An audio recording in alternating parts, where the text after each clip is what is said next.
লড়াই শুধু ফেসিবাদীদের বিরুদ্ধে নয়, ফেসিবাদের বিরুদ্ধে।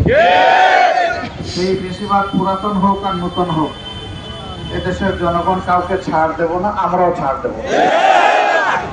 আগামীতে দীর্ঘদিনের প্রত্যাশা একটা সুষ্ঠু নির্বাচন জাতি মুখিয়ে আছে। আমরা 14, 18 এবং 24 মার্কা কোনো নির্বাচন দেখতে চাই না। এ ধরনের কিছু আলামত আমরা লক্ষ্য করছি। যারা এই ধরনের অপকর্মের চিন্তা করছেন তাদের জন্য স্পষ্ট বার্তা, মানুষ রক্ত দিয়ে পরিবর্তন এনেছে, আবার প্রয়োজনে রক্তের বিনিময়ে পরিবর্তনকে শতভাগ সফল করবে ইনশাআল্লাহ। এখানে কাউকে কোনো ছাড় দেবে না এই জাতি, আমরাও দেব না। এই জন্য এখন থেকে ছাত্র, যুবক, শ্রমিক অতীতে যেমন বুক চিতিয়ে লড়াই করে নিজেদের অধিকার কায়েমের জন্য এগিয়ে গিয়েছিল, আগামীতে তাকে শতভাগ সফল করার জন্য এই আমাদের বুকে যুবকদেরকে ধারণ করে আমাদের সামনে এগিয়ে যেতে হবে। আমরা আমাদের প্রিয় যুবক, তরুণ, কিশোরদের জন্য আগামীর এমন একটি দেশ রেখে যেতে চাই যেখানে শান্তিতে তারা নিঃশ্বাস ফেলতে পারে। আল্লাহ ছাড়া কাউকে ভয় করার তাদের প্রয়োজন হবে না, এবং সেই আল্লাহর ভয়ের ভিত্তিতে যদি একটি মানবিক সমাজ, দুর্নীতিমুক্ত সমাজ, চাঁদাবাজ মুক্ত সমাজ, দখলদার মুক্ত সমাজ যদি গড়তে হয়, তাহলে আল্লাহর আইনের কোনো বিকল্প নেই।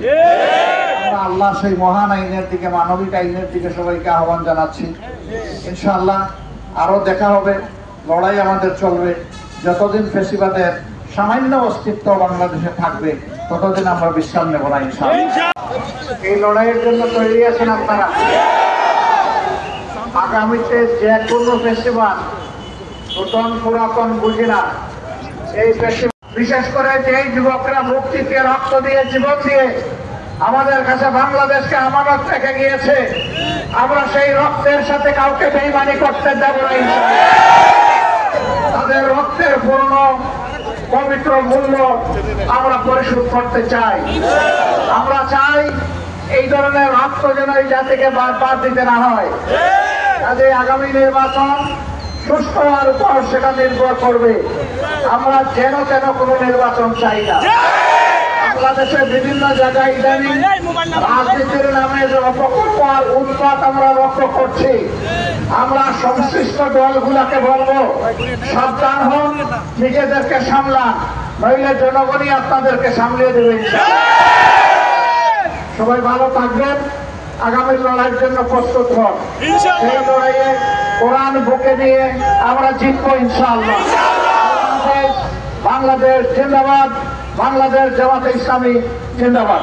আসসালামু আলাইকুম।